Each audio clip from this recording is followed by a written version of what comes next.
It's a very beautiful question. Can a non-Ismaili receive the Noor and have the Didar of the Imam? और अभी हम एक आयत निकाल के देखेंगे कि क्या ऐसा होता है कि नहीं होता है, और होता है तो क्या होता है. How does it happen? Remember the example of those people working in a trucking company, loading and unloading? Because they are lifting heavy weight, what happens? Their muscle gets built up. Right? If a non-Ismaili practice ibadat, they will receive something. And I'm saying something. If there was a possible for a non-Ismaili to reach to the didar of the Imam, the question would be, why do we need Imam? Second, the ibadat is related to Isme Azam, and Isme Azam is related to the Isme Zat, meaning the Imam. A person cannot have Isme Azam without the Imam, and a person cannot have ibadat without the Isme Azam. And without the Isme Azam, you cannot reach to the level of Ruhaniyat. And I'm talking about that level of Ruhaniyat. So what kind of Ruhaniyat is this? So, and we will show you that in Quran right here. Because you love the Quran, you will pick this up instantly. Go ahead. So this is the reference from Surah Malak 67, verse number 5. वो हमने तुम्हारे करीब के आसमान को अजीमुशान पहली रोशनी से आरास्ता किया है और उन्हें शयातीन को मार भगाने का जरिया बना दिया है. इन शैतानों के लिए भड़कती हुई आग हमने मुहैया कर रखी है. English is, and we have certainly beautified the nearest heaven with stars, and have made from them what is thrown at the devils, and have prepared for them the punishment of the blaze. The reference in English? 67:5. 67 Surah, ayat number 5. That I have installed lights, chirag, on the nearest heaven for those who will get there, so I may usko wahan se maar bhagaun, so I may push them away from it. So even though today's our subject is not Ruhaniyat, but I think this is a good time to talk about maybe just on the surface level of it. First of all, there are many steps of Ruhaniyat. The very first light that we see, that is common between us and all humans. The very first light we see. A person who does not understand Ruhaniyat, nor have the knowledge of the Ruhaniyat, may mistakenly think that I have seen the Nur of the Imam. I'm going to repeat this, okay? And it's recording, so I cannot change my mind tomorrow. The very first light that one person sees is the same and common for all. And they may mistakenly think that that is the Nur of the Imam. But Allah says that I have put that there. So when someone reaches there, they get lost in the light, thinking that I have reached the status of the Nur, and then they never go behind that. That's it. That's the end of it for them. And that includes the Ismailis. But with the person with the knowledge will understand the light that I'm seeing it today is actually not the Nur of Imam.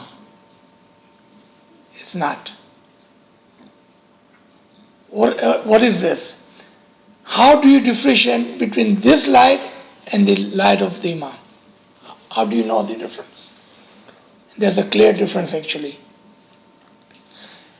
We all have heard that there are different kind of nodes, and this first Anwar, and the reason I'm using the word lights, because it is in different shapes and colors, and it's a beautiful heaven, beautiful lights, and because of that you get mesmerized and you get lost in the beauty of their light. And I like the English translation because it says the light of the stars,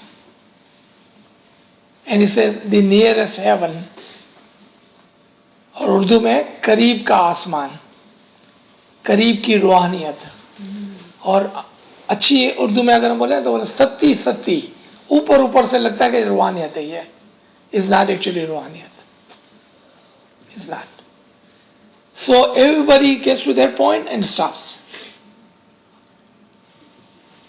And that includes Ismaili. So if you don't have a knowledge, you will think that you have achieved that level, and you never even know कि इसके पीछे पूरी दुनिया है रूहानियत की, and you stop there. So what makes them stop there? That is the knowledge. Without the knowledge, they will just enjoy those lights and they will stay there. That's it. That's the end of them. But a person who has the knowledge and who understands the Ruhaniyat, they will go further out. So what happens on the second heaven? One thing they clearly will change. That is the color of the light. Because the Nur is not in multiple colors as it is on the first heaven. First heaven, the reason the colors are put there, so you just enjoy there, you stay there. But if you have a guidance of the Imam, you will go to the second heaven. At that part, and at that stage, the Nur is of one single color. And the other thing will change. The first Nur or the colorful Nur is just a light, वो गोइंदा भी नहीं है और मुतहरिक भी नहीं है, meaning it's not moving nor it talks.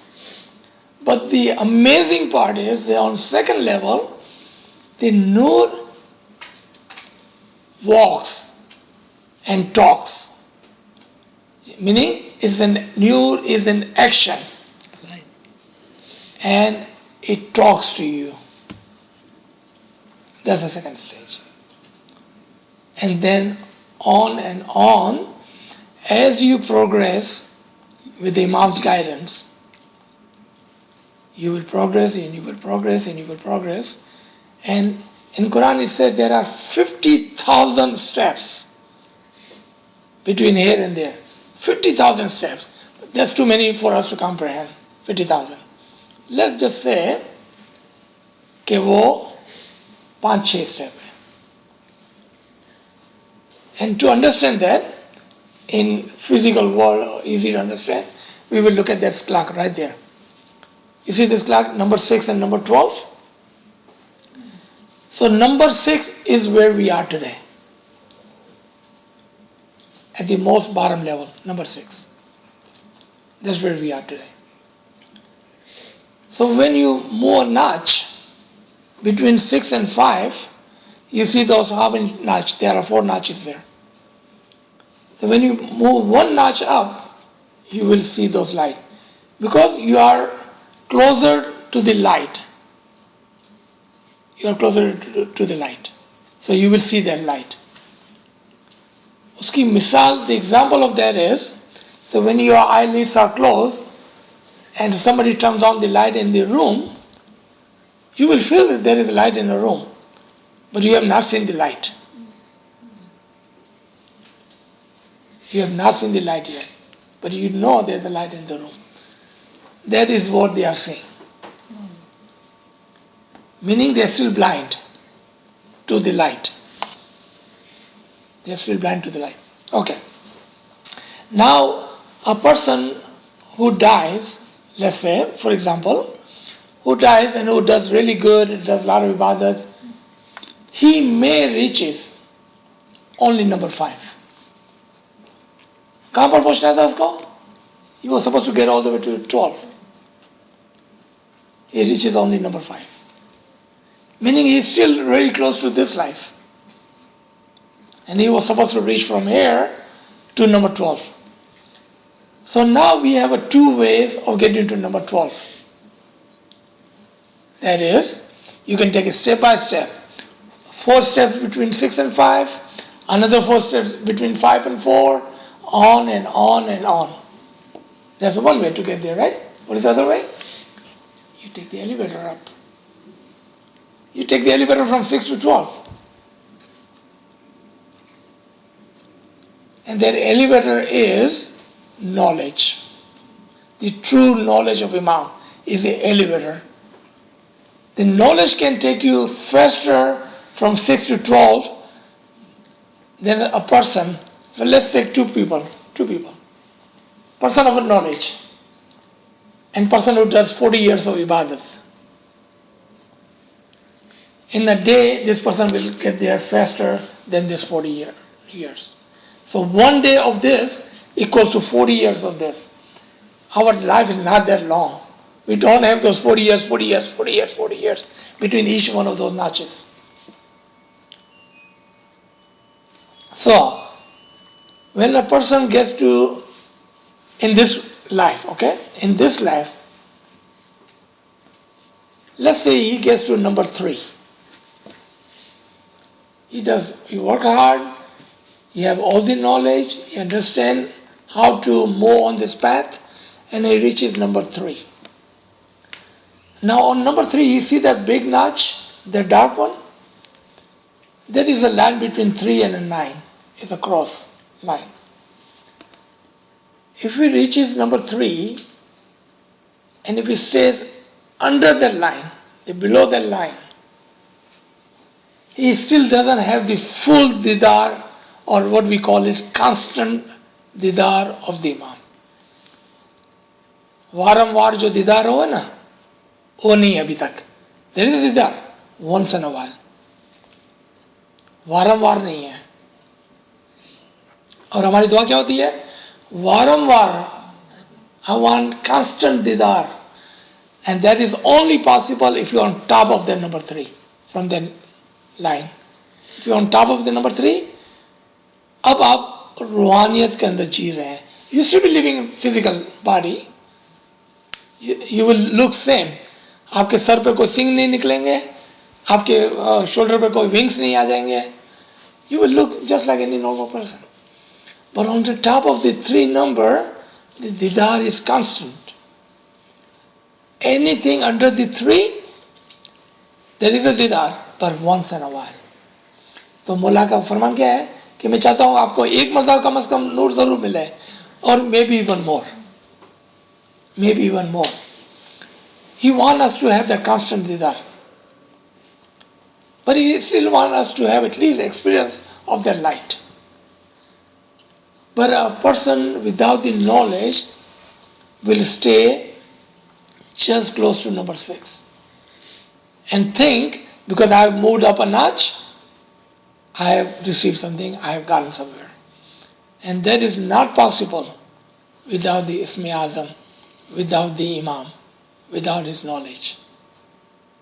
Those are the conditions.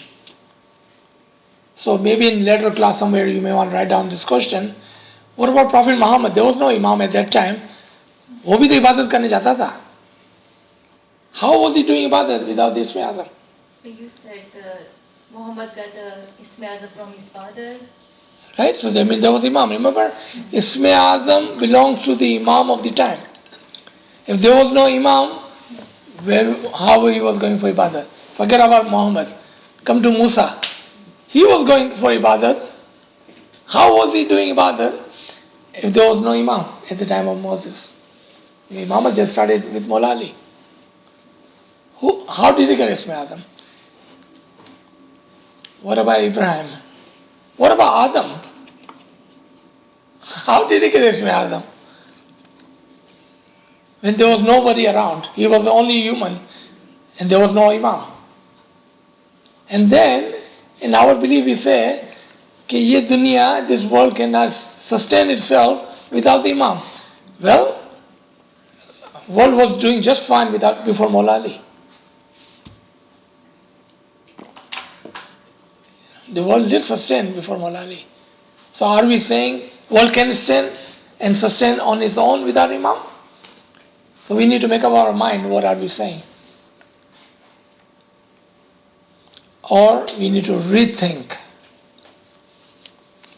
And that statement is correct. Okay, without the Imam, this world cannot sustain itself.